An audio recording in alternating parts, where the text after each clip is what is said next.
Hello everyone, जय हिंद। तो देखिए, सितंबर मंथली करंट अफेयर में अभी तक हम लोगों ने दो पार्ट का डिस्कशन कर लिया था। फर्स्ट पार्ट में लगभग 40 प्रश्न और सेकंड पार्ट में 42, लगभग लगभग आपके 82 क्वेश्चंस इसमें से कंप्लीट हो गए थे। आज हम इसे कंटिन्यू करते हुए 83 से शुरू करने जा रहे हैं।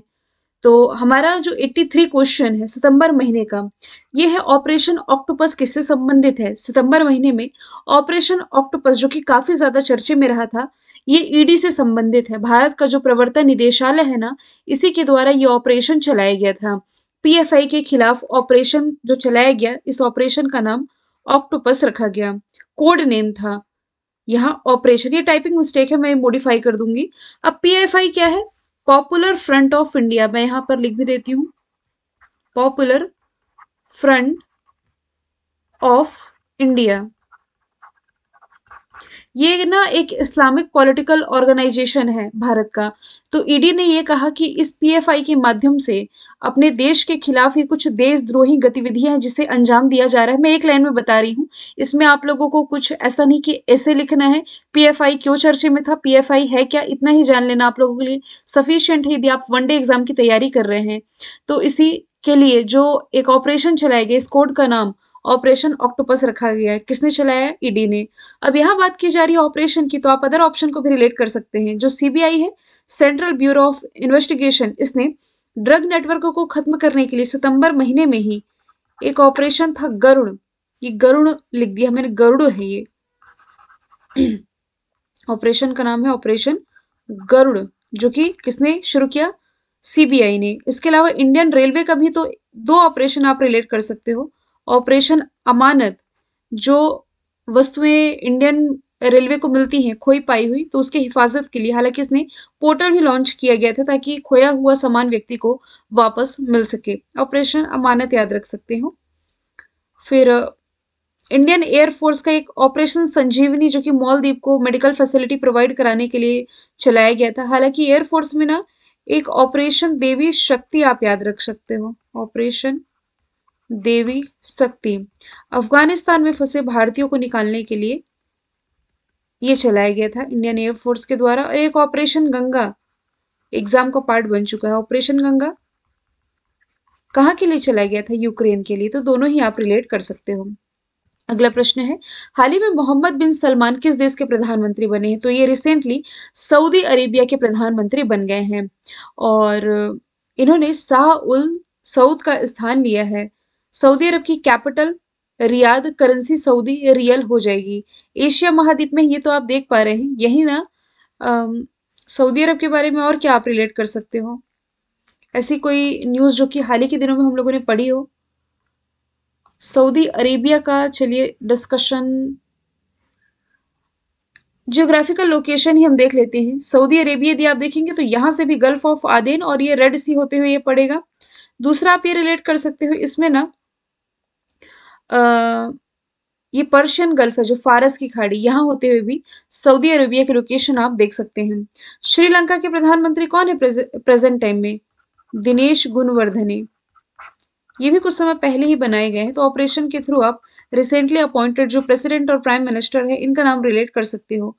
तो प्राइम मिनिस्टर श्रीलंका के दिनेश गुणवर्धने, प्रेसिडेंट कौन हो जाएंगे? रनिल विक्रमसिंघे। इसराइल के रिसेंटली प्रधानमंत्री बनाए गए हैं, 17 महीने बाद फिर से सत्ता में वापस हो चुकी है बेंजामिन नेतन्याहू की। ये बने हैं इसराइल के प्राइम मिनिस्टर। और बांग्लादेश की प्राइम मिनिस्टर जो कि 4 दिन के भारत दौरे पर थी, ये थी शेख हसीना। अगला प्रश्न है, भारत और किस देश की नौसेना के बीच में जिमेक्स एक्सरसाइज का आयोजन हुआ है? तो भारत और जापान, जैसे कि जे से जापान, आई से इंडिया, दोनों देशों के बीच में एक समुद्री अभ्यास है जो कि अभी हाल ही के दिनों में मतलब सितंबर महीने में आयोजित किया गया। आयोजन बंगाल की खाड़ी में किया गया। एडिशन इसका 6वां था। जापान की यदि मैं बात करूँ तो इसके 4 प्रमुख द्वीप हैं, हॉन्शू, क्यूशू, शिकोकू और हकाइडो। टोक्यो इसकी कैपिटल है, करेंसी येन है। और जापान के प्राइम मिनिस्टर फूमियो किशिदा है। जो शिंजो अबे यहाँ के पूर्व प्राइम मिनिस्टर थे, गोली मार करके इनकी हत्या कर दी गई थी। अमेरिका के साथ भारत की कौन कौन सी एक्सरसाइज होती है? युद्धाभ्यास, वज्र प्रहार, कोप इंडिया। ये 3 तो रट चुका होगा आप लोगों को। एक रिसेंटली टाइगर ट्रंप का भी आयोजन किया गया है। ब्रिटेन के साथ एक अजय वॉरियर, दूसरी कोंकण एक्सरसाइज। फ्रांस के साथ यदि रिलेट करोगे तो शक्ति, वरुण, गरुण। तो एक क्वेश्चन के माध्यम से मोर देन 10 एक्सरसाइज आप लोगों ने भारत की अन्य कंट्रीज के साथ रिलेट कर ली है। ट्विटर पर 50 मिलियन फॉलोवर वाले दुनिया के पहले क्रिकेटर कौन बने? तो विराट कोहली, जिनके ट्विटर पर 50 मिलियन से अधिक फॉलोवर हैं, और इतने फॉलोवर वाले ये दुनिया के पहले व्यक्ति नहीं पूछा जा रहा है, क्रिकेटर पूछा जा रहा है, तो यही बन गए हैं। इसके अलावा इंस्टाग्राम पर ना एशिया में सबसे ज्यादा फॉलोइंग इन्हीं की है, विराट कोहली की। और अभी यदि करंट से रिलेट करोगे ना, हालांकि मैं सितंबर महीने का करंट कवर करा रही हूँ, लेकिन ये नवंबर में मैंने आप लोगों को पढ़ा रखा है कि ICC player of the month के लिए पहली बार ये हालांकि नॉमिनेट भी हुए थे, और इसमें फिर ये विजेता भी रहे। किस मंथ के लिए? अक्टूबर मंथ के लिए ये विजेता रहे हैं। ठीक है। और आईसीसी के बारे में तो वैसे बता चुकी हूँ मैं आप लोगों को। थोड़ा सा ट्विटर के बारे में जान लेते हैं। एक माइक्रो ब्लॉगिंग साइट है ट्विटर को ना, 44 बिलियन डॉलर की डील में किसने खरीदा है? एलन मस्क ने खरीद लिया है। और इसके एलन मस्क ने ट्विटर को खरीदने के बाद यहाँ जो भारतीय मूल के सीईओ नियुक्त थे, पराग अग्रवाल, इन्हें बर्खास्त कर दिया है। अच्छा, सुरेश रैना, इन्होंने क्रिकेट के सभी फॉर्मेट से संन्यास ले लिया है। इनकी एक ऑटोबायोग्राफी आई है, believe what life and cricket taught me. अभी जो T20 वर्ल्ड कप चल रहा है ऑस्ट्रेलिया में, जिससे कि सेमीफाइनल में ही भारतीय टीम बाहर हो चुकी है किसी इंग्लैंड से हार करके, तो उसकी कैप्टनसी रोहित शर्मा कर रहे हैं। और भारत का जो पहला स्टार्टअप कंपनी है ड्रोन का, क्या नाम है? गरुण एरोस्पेस। इसके ब्रांड एम्बेसडर महेंद्र सिंह धोनी। अगला प्रश्न है, बीसीसीआई के अंतरराष्ट्रीय घरेलू मैचेस के लिए टाइटल स्पॉन्सरशिप किसे मिली है? रिसेंटली जो मास्टर कार्ड है ना, इसे बीसीसीआई के घरेलू और अंतरराष्ट्रीय मैचों के लिए स्पॉन्सरशिप मिल चुकी है। बीसीसीआई यानी कि board of control for cricket in India 1928 में स्थापना हुई, मुंबई महाराष्ट्र में हेडक्वार्टर। अध्यक्ष सौरव गांगुली अब नहीं होंगे, इसे मैं मॉडिफाई करूंगी। रिसेंटली रोजर बिन्नी बन गए हैं बीसीसीआई के अध्यक्ष, इन्होंने रिप्लेस किया है सौरव गांगुली को। अगला प्रश्न है, हाल ही में भारत और किस देश के बीच में काकाडू नौसैन्य अभ्यास का आयोजन हुआ है? तो एक नेवल एक्सरसाइज है जो कि भारत और ऑस्ट्रेलिया, ऑप्शन नंबर सी इसका राइट आंसर हो जाएगा। भारत और ऑस्ट्रेलिया के बीच में ये आयोजित किया गया है, तो ऑप्शन सी इसमें राइट आंसर हो जाएगा।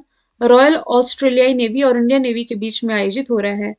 और ऑस्ट्रेलिया में ना जो वायुसेना का अभ्यास है पिच ब्लैक, ये इसमें पार्टिसिपेट किया है। ऑस्ट्रेलिया जो ओशिनिया वाले क्षेत्र में आता है, कैपिटल इसकी Canberra, currency dollar, prime minister Anthony Albanese हो जाएंगे।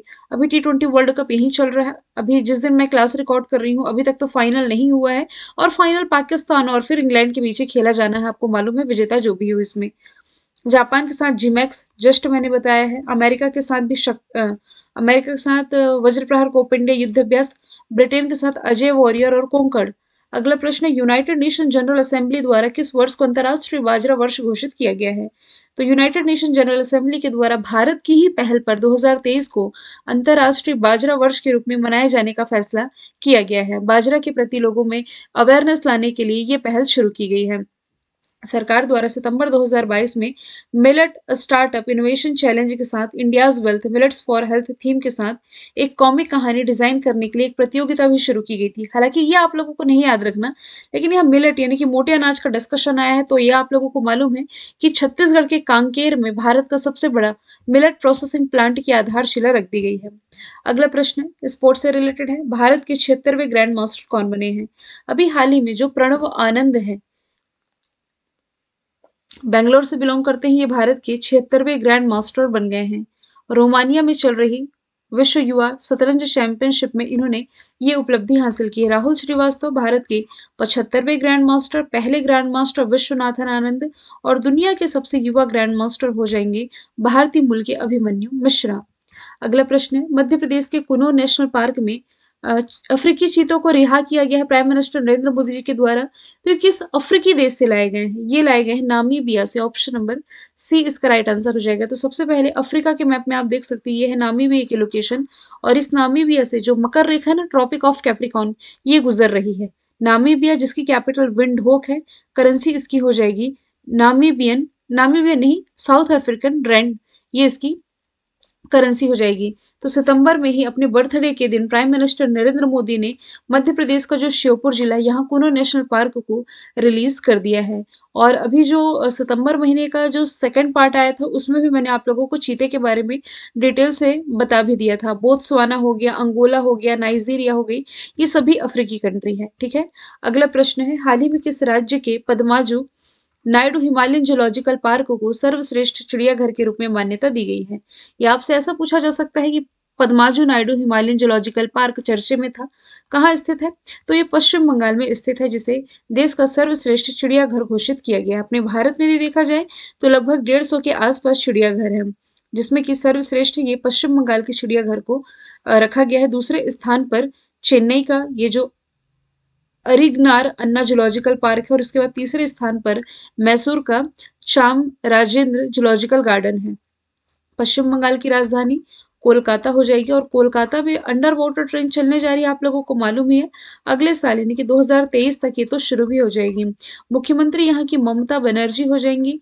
राज्यपाल ला गणेशन है। ला गणेशन ये तो मणिपुर के राज्यपाल हैं, लेकिन जगदीप धनखड़ के उपराष्ट्रपति बनने के बाद ये पश्चिम बंगाल के राज्यपाल का एडिशनल चार्ज संभाल रहे हैं। कुछ नेशनल पार्क या टाइगर रिजर्व आप रिलेट कर सको तो दुर्गावती, दुर्गावती नाम से जो नया टाइगर रिजर्व है, मध्य प्रदेश का 7वां टाइगर रिजर्व, ये कहाँ बनेगा? ये केन बेतवा लिंक परियोजना के बीच पन्ना टाइगर रिजर्व वाले क्षेत्र में बनेगा। सरिस्का रणथंभौर आप राजस्थान से रिलेट कर सकते हो। और सत्यमंगला टाइगर रिजर्व, जिसे T/2 अंतर्राष्ट्रीय अवार्ड मिला है टाइगरों की संख्या को 2 गुना करने के लिए, तो ये तमिलनाडु में हो जाएगा। अगला प्रश्न, स्वाति पिरामिल को किस देश के सर्वोच्च नागरिक सम्मान से सम्मानित किया गया है? तो स्वाति पिरामिल, जिन्हें रिसेंटली फ्रांस के हाईएस्ट सिविल ऑनर, जिसका नाम है knight of the legion of the honour, इससे सम्मानित की गई है। ये पिरामल समूह की उपाध्यक्ष हैं। 2006 में इन्हें फ्रांस के दूसरे सर्वोच्च सम्मान से भी सम्मानित किया जा चुका है, और भारत का जो चौथा सर्वोच्च सम्मान है पद्मश्री, इससे भी ये नवाजी जा चुकी हैं। भूटान के हाईएस्ट सिविल ऑनर से प्रधानमंत्री नरेंद्र मोदी जी को, मालदीव के भी हाईएस्ट सिविल ऑनर से प्रधानमंत्री नरेंद्र मोदी जी को सम्मानित किया गया है। ऑर्डर ऑफ ऑस्ट्रेलिया, जो कि ऑस्ट्रेलिया का हाईएस्ट सिविलियन ऑनर है, इससे सम्मानित की जा चुकी है किरण मजूमदार साहब, जो कि बायोकॉन के संस्थापक हैं।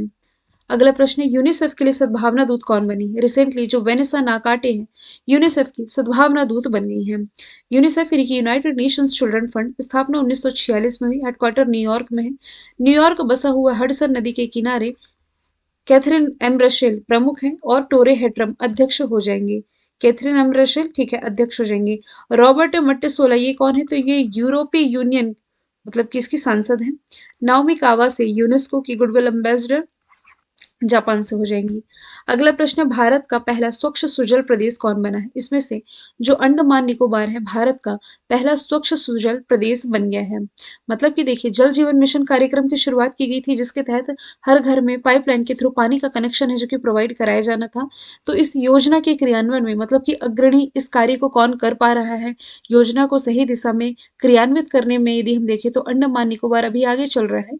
और इस हिसाब से सभी स्कूलों, आंगनबाड़ी, ग्राम पंचायतों, स्वास्थ्य केंद्रों, यहाँ नल के कनेक्शन के माध्यम से पानी की सुविधा पहुंचा दी गई है। ये बे ऑफ बंगाल देख रहे हैं ना, बंगाल की खाड़ी, यही है अंडमान निकोबार। इसके 3 द्वीपों के नाम बदले गए हैं, मैंने आप लोगों को पहले भी बता दिया था। जो नील द्वीप था, इसी का नाम बदल करके शहीद द्वीप किया गया। जो अभी आप बोस द्वीप के नाम से जानते हैं ना, रॉस द्वीप था इसका नाम पहले। और जो पहले आप हैवलॉक द्वीप पढ़ते थे, तो इस हैवलॉक द्वीप का नाम अब क्या है? स्वराज द्वीप। ये सभी आप रिलेट कर सकते हो। अदर ऑप्शन की यदि मैं बात करूं तो लक्षद्वीप, देखिए, जैविक खेती लागू करने वाला भारत का पहला राज्य सिक्किम है, लेकिन पहला यूटी कौन सा हो जाएगा? तो ये लक्षद्वीप ही हो जाएगा। और गोवा भारत का पहला रेबीज मुक्त राज्य है। अगला प्रश्न है, किस भारतीय शहर को एससीओ यानी कि संघाई कॉरपोरेशन ऑर्गेनाइजेशन की पर्यटन और सांस्कृतिक राजधानी नामित किया गया? इसमें से प्रधानमंत्री नरेंद्र मोदी जी का जो निर्वाचन क्षेत्र है बनारस, वाराणसी, इसे एससीओ की सांस्कृतिक और पर्यटन राजधानी चुना गया है। देखिए, नेक्स्ट ईयर यानी कि 2023 में एससीओ का मेजबान देश भारत ही होगा, तो इसके लिए जो सदस्य एससीओ के सदस्य देश है और मेहमानों को आमंत्रित किया जाएगा। इसके लिए सांस्कृतिक राजधानी बनी है वाराणसी, जहां रिसेंटली काशी विश्वनाथ कॉरिडोर का भी उद्घाटन प्रधानमंत्री नरेंद्र मोदी जी के द्वारा किया गया था। Mumbai tree city of the world के रूप में इसे और हैदराबाद को नॉमिनेट किया गया है। Tree city of the world. Surat Tapti नदी के किनारे बसा हुआ बुलेट ट्रेन का पहला स्टेशन यहीं पर बन करके तैयार हुआ है। दिल्ली ये यमुना नदी के किनारे बसा हुआ है। प्रधानमंत्री नरेंद्र मोदी जी के द्वारा यहीं पास प्रधानमंत्री संग्रहालय का उद्घाटन किया गया है।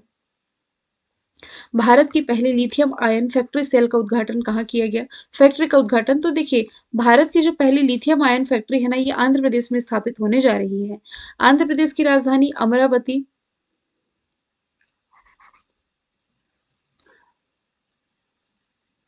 भाषाई आधार पर गठित ये भारत का पहला राज्य है। लोकसभा सीटें 25, राज्यसभा सीटें 10 हैं। और यहाँ के जो मुख्यमंत्री जगन मोहन रेड्डी, इन्हें Skoch chief minister of the year award से भी सम्मानित किया जा चुका है। यहाँ इंपॉर्टेंट नेशनल पार्क की सारी चीजें आप स्टैटिक जीके के तौर पर याद रख सकते हैं। नागार्जुन, श्रीशैलम, वेंकटेश्वर, पापीकोंडा, ये सभी। प्रमुख झीलों में कोलेरू है, पुलिकट है, हुसैन सागर है। लेकिन इसमें से जो पुलिकट झील है ना, इसका विस्तार तमिलनाडु में भी है। प्रमुख लोक नृत्य में कुचिपुड़ी आप लोगों को याद रखना है। तेलंगाना में दुनिया का सबसे बड़ा मेडिटेशन सेंटर, गुजरात के अहमदाबाद में दुनिया का सबसे बड़ा क्रिकेट स्टेडियम और हरियाणा के गुरुग्राम में दुनिया का सबसे बड़ा सफारी पार्क स्थापित होने जा रहा है। अगला प्रश्न है ईईएफ यानी कि पूर्वी आर्थिक मंच की जो 7वीं बैठक रही, इसकी मेजबानी किसने की है? मेजबानी इसमें की गई है रशिया के द्वारा। रशिया के व्लादिवोस्तोक में इस ईईएफ की मतलब कि जो बैठक रही ये आयोजित रही। ये उद्यमियों के लिए रशिया का जो सुदूर पूर्व क्षेत्र है, रसियाज फार ईस्ट आरएफई, यह अपने कारोबार का विस्तार करने के लिए एक तरह का मंच प्रोवाइड करता है, जिसकी जो स्थापना है ना, ये कब की गई थी? 2015 में। आरएफई यानी कि रसियाज फार ईस्ट, यहाँ विदेशी निवेश को प्रोत्साहित करने के लिए स्थापना की गई थी इसकी। और इसी का ये जो बैठक अभी संपन्न हुआ है। ब्रिक्स इस बार का Brazil, Russia, India, China, south Africa 5 देशों का संगठन है। मेजबानी चाइना की बीजिंग में। एससीओ इस बार तो होस्ट कर रहा है Uzbekistan, next year Bharat host करेगा। बिम्स्टेक 2022 श्रीलंका के कोलंबो में होना था। G7 इस बार होस्ट कर रहा है जर्मनी। G20 इस बार होस्ट कर रहा है इंडोनेशिया, नेक्स्ट ईयर होस्ट करेगा भारत। अगला प्रश्न है, देश की पहली डिजिटल एड्रेस सिटी कौन बनी है? इसमें से जो इंदौर है ना, भारत की सबसे स्वच्छ सिटी तो है ही, भारत की पहली डिजिटल एड्रेस सिटी भी बन गई है। इसमें पता नाम का एक ऐप लॉन्च किया गया, मतलब ऐप का नाम ही है पता, जिससे कि एक स्थान का यूनिकोड जनरेट होगा और इससे उस स्थान की संपूर्ण जानकारी है जो कि पता चल सकेगी। मध्य प्रदेश के कुछ जगहों के नाम जो कि चर्चे में थे, जैसे कि ओंकारेश्वर बांध मध्य प्रदेश में नर्मदा नदी पर चर्चे में। अच्छा, खंडवा को आप रिलेट करना, खंडवा में नर्मदा नदी पर दुनिया का सबसे बड़ा फ्लोटिंग सोलर प्लांट बनने जा रहा है। धुआंधार जलप्रपात नर्मदा नदी पर है। कहाँ स्थित है? तो ये मध्य प्रदेश के जबलपुर में स्थित है। सतपुड़ा की सबसे ऊंची चोटी ये पचमढ़ी के पास धूपगढ़। पहला world class railway station Bhopal में है, कमलापति रेलवे स्टेशन। एनीमिया मुक्त भारत सूचकांक 2020 में टॉप पर है मध्य प्रदेश। दिल्ली के बारे में जस्ट हमने डिस्कस किया, वाराणसी के बारे में डिस्कस कर लिया, मुंबई, तीनों के बारे में अभी डिस्कशन किया है। अभी ये भी मैंने आपको बताया कि नेक्स्ट ईयर जो संघाई कॉर्पोरेशन ऑर्गेनाइजेशन होगा, इसकी मेजबानी अपना देश भारत करने जा रहा है। ऑप्शन नंबर डी इसका राइट आंसर हो जाएगा। एससीओ के 8 मेंबर हैं, जिसमें कि चीन, कजाकिस्तान, किर्गिस्तान, रशिया, ताजिकिस्तान, ये तो संस्थापक देशों में थे। 2001 में जब इसमें उज्बेकिस्तान शामिल हुआ तब इसका नाम एससीओ पड़ा। फिर दो जो अन्य कंट्री है, भारत और पाकिस्तान, इसमें 2017 में शामिल हुई थी। अगला प्रश्न, डूरंड कप। देखिए, ये सबसे पुराना फुटबॉल टूर्नामेंट है एशिया का, जो कि इस बार किसने जीता है? जो मुंबई बेंगलुरु एफसी ने मुंबई एफसी को हराया है, तो इस बार की विजेता है बेंगलुरु एफसी, मुंबई एफसी को हरा करके। सॉल्ट लेक स्टेडियम में ये फाइनल का खिताब इसने अपने नाम किया है। रणजी ट्रॉफी 2021 वाली मध्य प्रदेश ने जीती, और 2021 की ही विजय हजारे ट्रॉफी किसने जीती है? हिमाचल प्रदेश ने। तो ये दोनों तो क्रिकेट से रिलेटेड ट्रॉफी है। और जो मैं डूरंड कप का डिस्कशन कर रही हूँ, ये किससे रिलेटेड हो जाएगा? ये फुटबॉल से रिलेटेड हो जाएगा। ठीक है। अच्छा, मुंबई ने भी तो अभी एक स्पोर्ट्स का कोई खिताब है अपने नाम किया, कुछ याद आ रहा है आप लोगों को? मुंबई ने शायद हिमाचल प्रदेश को हराया है, या किसे हराया है? अजिंक्य रहाणे की अगुवाई में, ये क्रिकेट से ही रिलेटेड कोई ट्रॉफी है। आप लोगों को याद आ रही है क्या? ये नवंबर महीने की न्यूज़ है, हालांकि सितंबर महीने का रिकॉर्ड कर रही हूँ मैं। चलिए तब भी बता देती हूँ, सैयद मुश्ताक अली ट्रॉफी। नवंबर में पढ़ाऊंगी तो बताऊंगी। अगला प्रश्न है, रोजर्स फेडरर ने हाल ही में टेनिस से संन्यास की घोषणा की है, किस देश से संबंधित है? तो ये स्विट्जरलैंड से संबंधित है, जिन्होंने हाल ही के दिनों में संन्यास ले लिया है।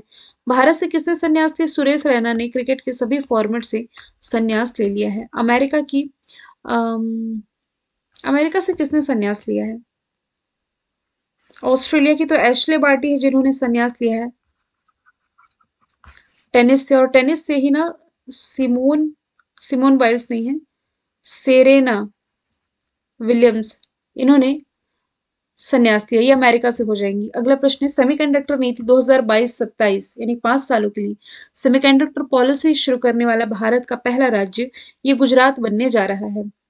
सेमीकंडक्टर जिसे आप अर्धचालक कहते हैं, जो हम इलेक्ट्रॉनिक डिवाइस यूज करते हैं, अपना फोन हो गया, लैपटॉप, इवन गाड़ियों में भी ना इस सेमीकंडक्टर का इस्तेमाल किया जाता है।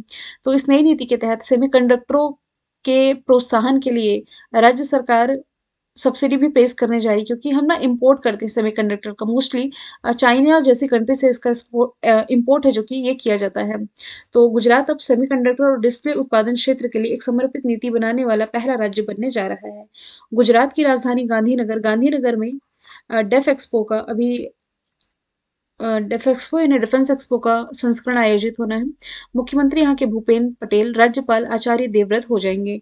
गुड गवर्नेंस इंडेक्स में गुजरात ये रहा है टॉप पर। यहाँ का जो भावनगर है, पहला सीएनजी पोर्ट टर्मिनल यहीं स्थापित किया गया है दुनिया का। मोरबी में ना माछू नदी पर अभी छठ पूजा के अवसर पर एक हादसा हुआ था, पुल हादसा, जिसमें कि 150 व्यक्ति है जो कि मारे गए थे। कर्नाटक में आप क्या रिलेट करोगे? खेलो इंडिया यूनिवर्सिटी गेम्स का दूसरा एडिशन बैंगलोर में। तमिलनाडु से क्या रिलेट करोगे? सत्यमंगला टाइगर रिजर्व, जो कि मैंने बताया है। ये आर्टिफिशियल इंटेलिजेंस बेस पॉलिसी लागू करने वाला पहला राज्य है, और बायोफ्यूल पॉलिसी लागू करने वाला पहला राज्य राजस्थान है। अगला प्रश्न है, हाल ही में जारी ग्लोबल क्रिप्टो एडॉप्शन इंडेक्स 2022 में कौन सा देश टॉप पर रहा है? क्रिप्टो करेंसी आप समझते हैं ना, ऐसी करेंसी जो कि एल्गोरिथम के फॉर्म में कंप्यूटर पर मौजूद होती है, एक तरह की आभासी मुद्रा जिसे हम ना देख सकते ना छू सकते हैं। तो इसके एडॉप्शन यानी कि सबसे इजीली कहाँ अपनाया जा रहा है, इसके एडॉप्शन में यूक्रेन रहा है टॉप पर। और माफ कीजिए, यूक्रेन नहीं, वियतनाम। ऑप्शन नंबर डी इसका राइट आंसर हो जाएगा। वियतनाम, जिसकी लोकेशन यहाँ देख पा रहे हैं, वियतनाम की capital Hanoi, currency Vietnam Dong है। इसके बाद क्रमशः फिलीपींस और यूक्रेन ऐसे देश है जहां सबसे ज्यादा इसे अपनाया जा रहा है। भारत चौथे स्थान पर और अमेरिका इसमें 5वें स्थान पर रहा है। अगला प्रश्न है, साफ साफ यानी कि साउथ एशियन फुटबॉल फेडरेशन, इसमें जो महिला चैंपियनशिप है किसने जीती है? तो बांग्लादेश ने जीती है। बांग्लादेश ने नेपाल को हरा करके ये खिताब अपने नाम किया है। इसमें सबीना खातून मोस्ट वैल्यूएबल प्लेयर रही। इसका जो फाइनल है ये काठमांडू के दशरथ रंगशाला स्टेडियम में खेला गया। सर्वश्रेष्ठ गोलकीपर इसमें रूपमा चकमा रही है। बांग्लादेश की कैपिटल ढाका, करेंसी टका, प्राइम मिनिस्टर शेख हसीना। भारत और बांग्लादेश के बीच में कुसियारी रिवर को लेकर के 25 सालों में एक ऐतिहासिक समझौता किया गया है। फर्स्ट पार्ट जब मैंने बताया था तभी इसके बारे में डिटेल में बता दी थी मैं आप लोगों को। जो एशिया कप है ना पुरुषों का, ये श्रीलंका ने जीता, और महिलाओं का भारत ने जीता है। और आईसीसी वुमेन्स वर्ल्ड कप 2022 वाले ये ऑस्ट्रेलिया ने जीता है। अगला प्रश्न, ऑस्कर के लिए किस फिल्म को भारत की आधिकारिक प्रविष्टि घोषित किया गया? इसमें से जो छेलो शो है ना, छेलो शो जो कि गुजराती फिल्म है, इसे ऑस्कर 2023 के लिए भारत की आधिकारिक प्रविष्टि घोषित किया गया। जो 95 ऑस्कर अवार्ड प्रोवाइड कराए जाएंगे ना, इसमें ये भारत की तरफ से नॉमिनेटेड है। इसके जो डायरेक्टर हैं ये है पान नलिन। ये अंग्रेजी में इसका नाम है द लास्ट फिल्म शो। एक 9 साल के बच्चे की कहानी है जो कि भारत के एक सुदूर गांव में रहता है और सिनेमा से जिसका गहरा नाता होता है। अब इसका विजेता घोषित हो जाएगा तब चीजें और क्लियर होंगी। चाइना को पीछे छोड़ते हुए श्रीलंका का सबसे बड़ा द्विपक्षीय ऋणदाता के रूप में कौन उभरा है? मतलब श्रीलंका अभी आर्थिक आपातकाल से गुजर रहा था, तो भारत ने इसे काफी फाइनेंशियली सपोर्ट किया। और लेकिन इस मामले में ना भारत ने चीन को भी पीछे छोड़ दिया है। चीन को पीछे छोड़ते हुए श्रीलंका का सबसे बड़ा सपोर्टर बन करके उभरा है भारत। अभी ना पिछले 4 महीनों में भारत ने श्रीलंका को 968 मिलियन अमेरिकी डॉलर प्रोवाइड करा दिए हैं। श्रीलंका की लोकेशन इंडिया के नक्शे में यहाँ है। पाक स्ट्रेट और मन्नार की खाड़ी के माध्यम से श्रीलंका और भारत अलग होते हैं। इसकी कमर्शियल कैपिटल कोलंबो है, एग्जीक्यूटिव कैपिटल जयवर्धनेपुरम कोट्टे हो जाएंगी। प्राइम मिनिस्टर यहाँ के कौन हो जाएंगे? दिनेश गुणवर्धने प्रेसिडेंट हो जाएंगे, रणल विक्रमसिंघे। अगला प्रश्न फेस्टिवल से रिलेटेड है, पांग लहपसोप फेस्टिवल किस राज्य में मनाया गया? तो ये सिक्किम में मनाया जाता है। ऑप्शन नंबर ए इसका राइट आंसर हो जाएगा। सिक्किम का सबसे लोकप्रिय सांस्कृतिक त्योहारों में से ये एक है। यह त्योहार तीसरे सबसे ऊंचा पर्वत है जो कि कंचनजंगा, इसे सम्मान और श्रद्धांजलि देने के लिए मनाया जाता है। सिक्किम आप देख पा रहे हो ये कहाँ कहाँ सीमा साझा कर रहे हैं, यहाँ चाइना से, यहाँ नेपाल से और यहाँ पश्चिम बंगाल से। सिक्किम की राजधानी गंगटोक, मुख्यमंत्री प्रेम सिंह तमांग, राज्यपाल गंगा प्रसाद हो जाएंगे। और तमिलनाडु में जल्लीकट्टू फेस्टिवल, जम्मू कश्मीर में पुष्कर फेस्टिवल 12 साल बाद मनाया गया और फसलों का एक त्योहार है हरेली, ये छत्तीसगढ़ में मनाया गया है। अगला प्रश्न है, हाल ही में लॉन्च किया गया स्केल ऐप का संबंधी किससे है? तो ये रिलेटेड है चमड़ा उद्योग से। तो चमड़ा उद्योग में कौशल विकास यानी कि स्किल डेवलपमेंट के लिए ये ऐप लॉन्च किया गया है धर्मेंद्र प्रधान जी के द्वारा। स्केल यानी कि skill certification assessment for leather employees, ये है इसकी फुल फॉर्म। ये चमड़ा उद्योग के कौशल, इसे सीखने, मूल्यांकन और रोजगार की जरूरतों के लिए वन स्टॉप सोल्यूशन प्रोवाइड कराने वाला है। देश की सबसे लंबी नदी क्रूज सर्विस की सुविधा किन दो शहरों के बीच शुरू होगी? तो देखिए उत्तर प्रदेश का जो बनारस है और असम का बोगीबिल, इन दोनों के बीच में लगभग 4000 किलोमीटर में सबसे लंबी नदी क्रूज सर्विस की शुरुआत है जो कि होने जा रही है। तो ये 4000 किलोमीटर का सफर तय करेगी गंगा भारत माफ कीजिए मेरी जुबान स्लिप हो रही, भारत बांग्लादेश प्रोटोकॉल से होकर के ये गुजरेगी। ठीक है। अच्छा, अहमदाबाद से मुंबई के बीच में भारत की पहली बुलेट ट्रेन आप रिलेट कर सकते हो। देवनाली से दानापुर के बीच में भारत की पहली किसान ट्रेन रिलेट कर सकते हो। और विशाखापट्टनम से मुंबई के बीच भारत की पहली ऑक्सीजन ट्रेन आप रिलेट कर सकते हो। और बीते जो मैंने इसके दो पार्ट आपको प्रोवाइड कराए हैं, पार्ट 1 और पार्ट 2, इसकी ड्यूरेशन बहुत लंबी हो गई, 40 मिनट पहुंच गया, 38 मिनट पहुंच गया। जैसा कि मैंने कहा था करंट अफेयर की ड्यूरेशन शॉर्ट रखूंगी ताकि आप पार्ट वाइज चीजों को पढ़ें, तो बहुत ज्यादा लेंदी ना लगे आप लोगों की कि बहुत ज्यादा आप लोगों को लोड पड़ रहा है। तो ना ये 3 पार्ट कंप्लीट होते हैं सितंबर मंथ के। अब अंतिम पार्ट इसमें आएगा जिसमें कि मात्र हम 140-45 क्वेश्चन थे, उस हिसाब से हम देखें तो 35 क्वेश्चन और रह गए हैं आप लोगों के। पार्ट 4 आने वाला है सितंबर महीने का, कल ही अपलोड कर दूंगी। और पार्ट 4 आने के बाद ये आपका सितंबर कंप्लीट हो जाएगा। इसके बाद अक्टूबर मंथली आपको 3 या 4 पार्ट में ये भी जाएगा, ये प्रोवाइड करा दूंगी। फिर मिलेंगे हम कल 111वें प्रश्न से। ठीक है, थैंक यू सो मच।